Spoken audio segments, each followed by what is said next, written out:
Hello everyone, I am Akshat Agarwal, a competitive programming lead from CodeChef NIT chapter, and this is the video tutorial of problem lost Yash from our CP Liftoff contest. So the problem says Yash was lost in a grid with only one exit, and he called his friend Aryan for help. Aryan gave him a string of n moves to get out of the grid, and each move in this string is one of these characters, either U, D, R, or L. U means going up, which will increase his y coordinate. D means going down, which will decrease his y coordinate.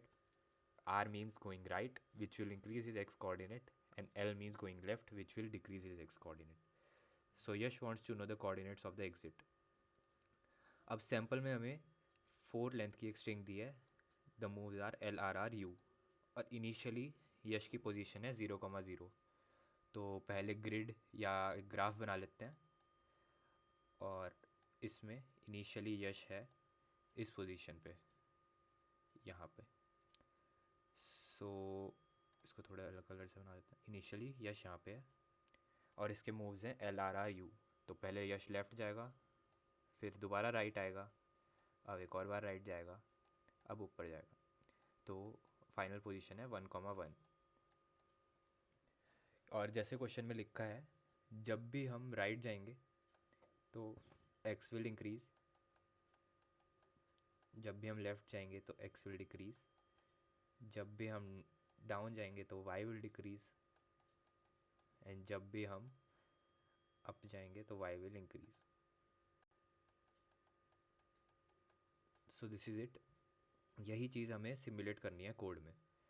पूरी string के through जाके एक एक step check करते हुए ये चीज़ करनी है. सो अब कोड करके देख लेते हैं. सबसे पहले हमें स्ट्रिंग की लेंथ और इनिशियल कोऑर्डिनेट्स इनपुट ले लेते हैं. और स्ट्रिंग है s, तो अब हमने s भी इनपुट ले लिया.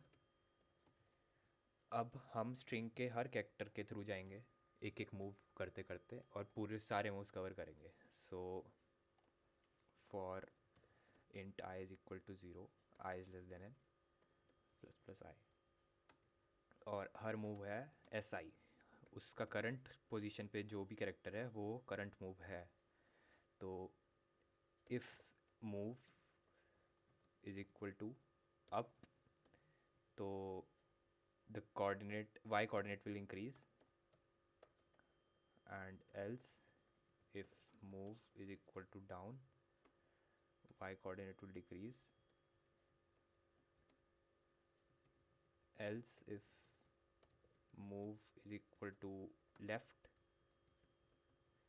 then x will decrease. Else अब 3 तो हो गए मूव्स, एक ही मूव बचा है u, l, d और r. तो आखिरी मूव r ही होगा हमेशा, तो x will increase. अब ये सिमुलेट हो चुका है process.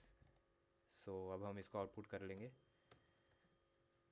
And this gives us the right output. और ये प्रोग्राम हो चुका है ख़त्म.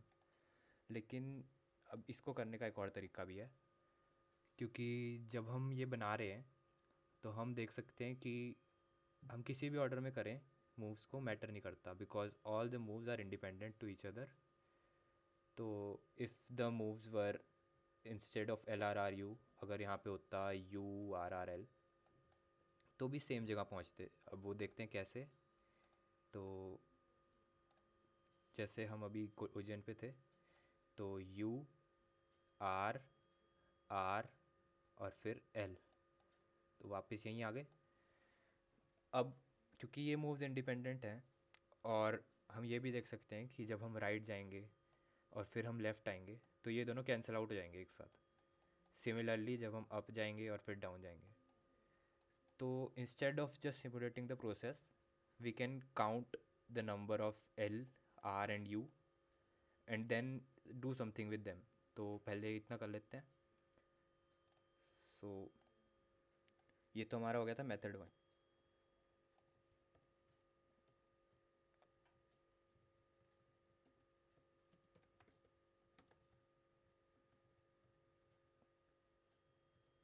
अब हम देखते हैं दूसरा मेथड. तो हमने 4 वेरिएबल्स ले लिए, एल, आर, यू, डी. ये सारे यू उनके काउंट को रिप्रेजेंट करते हैं, सॉरी इंट, और हमने इन सब की वैल्यू 0 दे दी। अब हम दोबारा हर मूव के थ्रू जाएंगे और instead of just simulating the process at that moment, हम पहले सबको काउंट कर लेंगे। तो यही वाला पार्ट कॉपी कर लेते हैं, क्योंकि ऐसा ही कुछ करना है। सो जब वी एनकाउंटर वाई यू, तो हम यू का काउंट बढ़ा लेते हैं। जब भी वी एनकाउंटर डी, तो हम डी का काउंट बढ़ा लेते हैं। और फिर एल आने पे एल का काउंट बढ़ा लेते हैं। और लास्ट मूव है आर, तो आर का बढ़ा लेते हैं। सो इतना हो गया हमारा काम। अब हमें फाइनली क्या देखना है कि आफ्टर काउंटिंग ऑल दीज अब हमारा आंसर कैसे निकलेगा। तो जैसे ये 0 0 पे था और इसमें एल है 2 1, आर है 2 और यू है 1, तो हमारा जो फाइनल कोऑर्डिनेट है एक्स का, वो बढ़ाने के लिए हमें आर लगाने पड़ेंगे और वो घटाने के लिए एल। तो X plus count of R minus count of L, तो इससे हमारा फाइनल एक्स कोऑर्डिनेट आ जाएगा। सिमिलरली वाई के लिए करेंगे, लेकिन वाई में काउंट ऑफ यू प्लस करेंगे और डी माइनस करेंगे, क्योंकि यू से वो बढ़ता है और डी से घटता है। तो हम बस आउटपुट करा लेते हैं X plus R minus L और Y plus U minus D. और अब रन करके भी देख लेंगे इसको, and this should give us the correct answer.